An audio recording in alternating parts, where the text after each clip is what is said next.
പ്രേമം നമ്മൾ ഈ മോട്ടോർ വാഹനങ്ങളിൽ കവാസാക്കി എന്നൊക്കെ എൻ്റെ ചെറുപ്പകാലത്ത് കണ്ടിട്ടുണ്ട്, അങ്ങനെ ബൈക്കൊക്കെ. ഇപ്പോൾ ഒരു രോഗത്തിൻ്റെ പേരുമായി ഇതിനെ കൂട്ടിയോജിപ്പിച്ച പറഞ്ഞത് കവാസാക്കി എന്ന ഒരു രോഗം. എന്താണ് ഈ കവാസാക്കി രോഗം?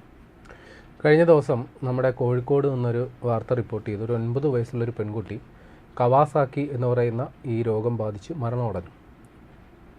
മുമ്പ് ഈ രോഗം റിപ്പോർട്ട് ചെയ്യപ്പെട്ടിട്ടുണ്ട്. അത് നമ്മുടെ ഇടുക്കിയിൽ മറ്റോ ഇതേ അസുഖം റിപ്പോർട്ട് ചെയ്യപ്പെട്ടിട്ടുണ്ട്. ഇത് ഒരു അപൂർവ ആരോഗ്യ പ്രശ്നമാണ്. പക്ഷേ ഇത് ഏതെങ്കിലും തരത്തിലൊരു അണുബാധയോ, സാധാരണഗതിയിലൊരു രോഗം എന്ന് പറയുമ്പോൾ ഒന്നെങ്കിൽ വൈറസ് ഇൻഫെക്ഷനോ ബാക്ടീരിയൽ ഇൻഫെക്ഷനോ അല്ലെങ്കിൽ മറ്റേതെങ്കിലും തരത്തിലൊരു പകർച്ചവ്യാധി, ഇതാണത് നമ്മൾ കണ്ട് ശീലിച്ചിട്ടുള്ളത്. പക്ഷേ ഇതൊന്നുമല്ല, ഇതൊരു പകർച്ചവ്യാധിയല്ല. ഏതെങ്കിലും ഒരു വൈറസിൻ്റെയോ അതേപോലെ ബാഹ്യമായ എന്തെങ്കിലും ശരീരത്ത് കടന്നുകൂടുന്നത് കൊണ്ട് സംഭവിക്കുന്ന ഒരു ആരോഗ്യ പ്രശ്നമല്ല. വാസ്തവത്തിൽ ഈ കവാസാക്കി എന്ന് പറയുന്ന രോഗം എന്തിൻ്റെ അടിസ്ഥാനത്തിൽ ഉണ്ടാകുമെന്ന് ഇതുവരെ കണ്ടെത്തിയിട്ടുമില്ല. ഇനി ഈ പേരൊരു കൗതുകരമാണ്. നമ്മൾ ചേട്ടൻ പറഞ്ഞതുപോലെ ഒരു 2 വീലർ ബൈക്ക് കവാസാക്കി ബജാജുമായിട്ട് സംയോജിപ്പിച്ചിട്ടുള്ള അതിൻ്റെ പേരിലാണ് നമുക്ക് ഈ കവാസാക്കി എന്ന പേര് പരിചയം.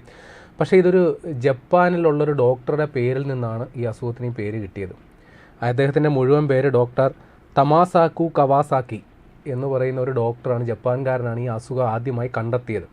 അപ്പോൾ അതുകൊണ്ട് ഈ അസുഖം അയാളുടെ പേരിൽ അറിയപ്പെടുന്നു എന്നേ ഉള്ളൂ. അപ്പോൾ ഇത് സാധാരണഗതിയിൽ കുട്ടികളെ ബാധിക്കുന്ന ഒരു അസുഖമാണ്, പ്രത്യേകിച്ച് 5 വയസ്സിൽ താഴെയുള്ള കുട്ടികൾക്ക്. ഇതിൻ്റെ രോഗലക്ഷണങ്ങൾ കൊണ്ടാണ് ഇതിനെ തിരിച്ചറിയുക. അടിസ്ഥാനപരമായി ഈ കവാസാക്കി രോഗം എന്ന് പറയുന്നത് നമ്മുടെ രക്തധമനികളിൽ ഉണ്ടാകുന്ന വീക്കമാണ്. രക്തധമനികളിൽ വീക്കം ഉണ്ടായിട്ട് അത് തടിച്ച് വീർക്കുക.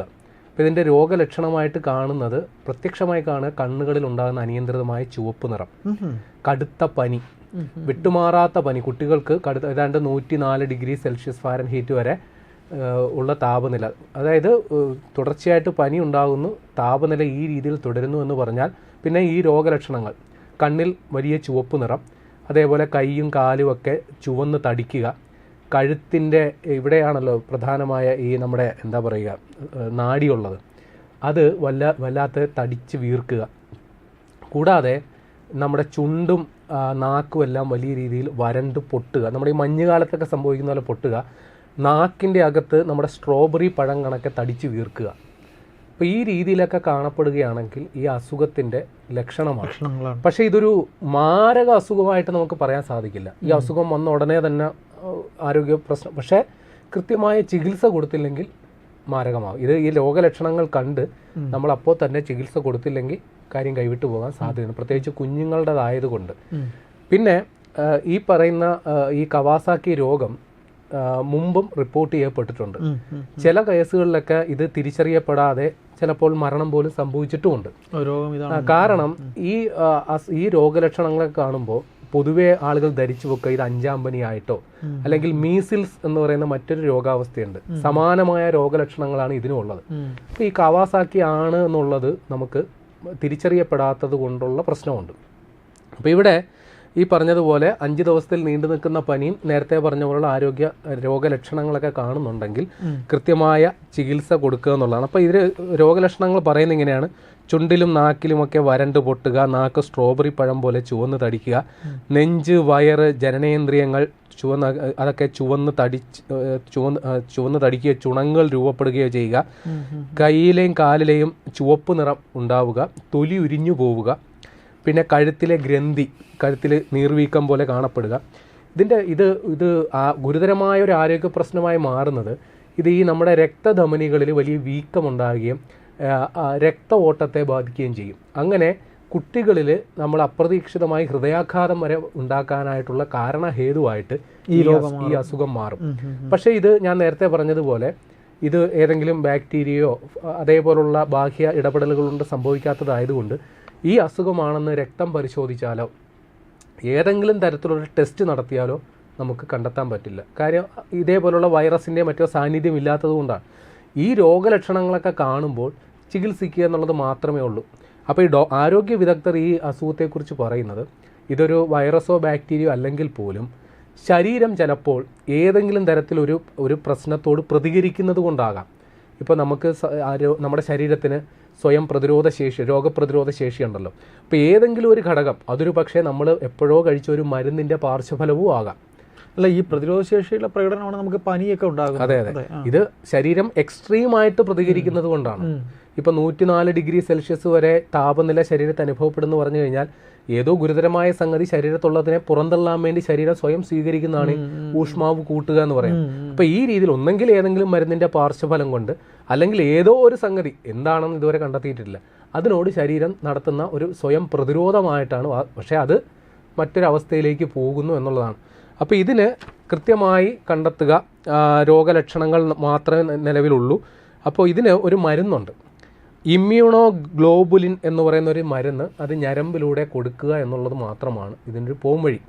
അതിനോടൊപ്പം ഈ രക്തം കട്ട പിടിക്കാതിരിക്കാനായിട്ടുള്ള ട്രീറ്റ്മെൻറ്റും കൂടെ നൽകണം. അപ്പോൾ ഈ ഇമ്മ്യൂണോ ഗ്ലോബുലിൻ എന്ന് പറയുന്ന മരുന്ന് അത്ര ഈസി അവൈലബിൾ അല്ല, അത്യാവശ്യം നല്ല വിലയുമുണ്ട്. ഒരു ഇഞ്ചക്ഷന്, അതായത് ഇത് ഉയർന്ന ഡോസിൽ നൽകണം. കുട്ടിയുടെ ഭാരം ആണ് നമ്മൾ ഒരു കണക്കാക്കുന്നതെങ്കിൽ പോലും ഈ അസുഖത്തിന് ഇപ്പം 5 ഗ്രാമുള്ള ഒറ്റ ഡോസായിട്ടല്ല, ചിലപ്പോൾ ഒരു 2-3 തവണയെങ്കിലും മിനിമം ഒരു ഇഞ്ചക്ഷൻ വേണ്ടി വരും. അതായത് ഞരമ്പിലൂടെ കൊടുക്കുക എന്ന് പറഞ്ഞാൽ നമ്മൾ ഡ്രിപ്പ് ഇടുകയാണ് ഉദ്ദേശിച്ചത്. അപ്പോൾ ഒരു ഇഞ്ചക്ഷന് 10,000 മുതൽ 15,000 രൂപ വരെ വില വരും. അപ്പോൾ ഒരു കുട്ടി ഈ അസുഖം ബാധിച്ചിട്ടുണ്ടെങ്കിൽ ഒരു പൂർണ്ണ ഡോസിൽ ആ മരുന്ന് കൊടുക്കണമെങ്കിൽ മിനിമം 50,000 രൂപ മുതൽ 1,50,000 രൂപ വരെ ചിലവ് വരും ഈ മരുന്നിന് വേണ്ടി മാത്രം. പക്ഷേ നിലവിൽ നമ്മുടെ സർക്കാർ മെഡിക്കൽ കോളേജുകളിലൊക്കെ ഈ മരുന്ന് സൗജന്യമായിട്ട് ലഭ്യമാക്കിയിട്ടുണ്ട്. ഇനി അവിടെ മെഡിക്കൽ സ്റ്റോറിൽ ഫാർമസിയിൽ ഇത് അവൈലബിൾ അല്ലെങ്കിൽ മറ്റേ ഇതുണ്ടല്ലോ, ജൻ ഔഷധി പോലുള്ള സംഗതികളുണ്ടല്ലോ, അവിടെ കുറച്ചുകൂടി വിലക്കുറവിൽ ഈ സംഗതി കിട്ടും. പിന്നെ സർക്കാർ ഇടപെട്ട് ഇത് നമ്മുടെ ഇൻഷുറൻസ് പരിരക്ഷകളുണ്ടല്ലോ അതിൻ്റെ കീഴിൽ കൊണ്ടുവന്നിട്ടുണ്ട്. അപ്പോൾ ആ ഇൻഷുറൻസ് പരിരക്ഷകളുള്ളവർക്ക് ആ രീതിയിലും ഈ മരുന്ന് സൗജന്യമായിട്ട് കിട്ടും. അപ്പോൾ ഏതായാലും നമ്മുടെ ഇന്ത്യയിൽ പൊതുവിൽ കണക്കിലെടുക്കുമ്പോൾ ഇത് കുറച്ച് പ്രശ്നക്കാരൻ തന്നെയാണ്. ഇന്ത്യയിൽ വർഷം 1,00,000 കുട്ടികളിൽ 20 പേർക്ക് ഈ അസുഖം പിടിപെടുന്നുണ്ടെന്നുള്ളതാണ് ഇപ്പോഴത്തെ കണക്ക്. കഴിഞ്ഞ 20 വർഷത്തിൽ ഇതിൽ വർധനമുണ്ടായിട്ടുണ്ട്. അതിൽ ഈ 5 വയസ്സിൽ താഴെയുള്ളവർക്കാണ് ഇത് ഏറ്റവും ഗുരുതരമായി ബാധിക്കുക. നേരത്തെ 1,00,000 5 വയസ്സിൽ താഴെയുള്ള 1,00,000 കുട്ടികളിൽ 1.4 പേർക്ക് ആണ് മുമ്പ് അസുഖം വന്നിരുന്നതെങ്കിൽ ഇപ്പോൾ അതിൻ്റെ തോത് 9.87 ആയിട്ട് കൂടിയിട്ടുണ്ട്.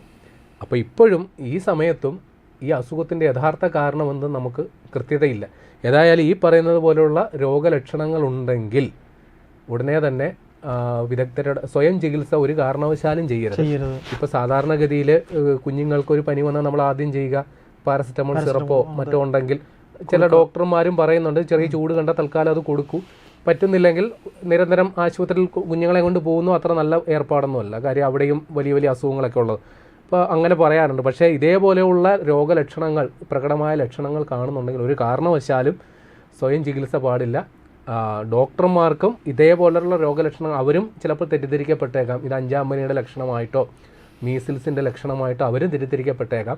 പക്ഷേ ഇങ്ങനെ ചില സംഗതി, ഒരു കുട്ടി മരിക്കുക പോലും ചെയ്തൊരു സാഹചര്യത്തിൽ അക്കാര്യത്തിലും ജാഗ്രത വേണമെന്നുള്ള നിർദ്ദേശമാണ് ആരോഗ്യ വകുപ്പ് കൊടുത്തിരിക്കുന്നത്. ഏതായാലും ഈ പേരിൻ്റെ കൗതുകം തന്നെയാണ് ഇതിലെ സംഗതി. കവാസാക്കി എന്ന പേര് കേൾക്കുമ്പോൾ നമ്മൾ സമീപകാലത്ത് നിരവധിയായ ഇതേപോലുള്ള രോഗങ്ങളെക്കുറിച്ച് നമ്മൾ കേട്ടിട്ടുണ്ട്. കവാസാക്കിയും ആ ഗണത്തിൽ വരികയാണ്. അപ്പോൾ ആ പേരിൻ്റെ കൗതുകം കൊണ്ട് തന്നെയും നമ്മൾ ഈ കാര്യത്തിൽ സവിശേഷ ശ്രദ്ധ അത്യാവശ്യമാണ്.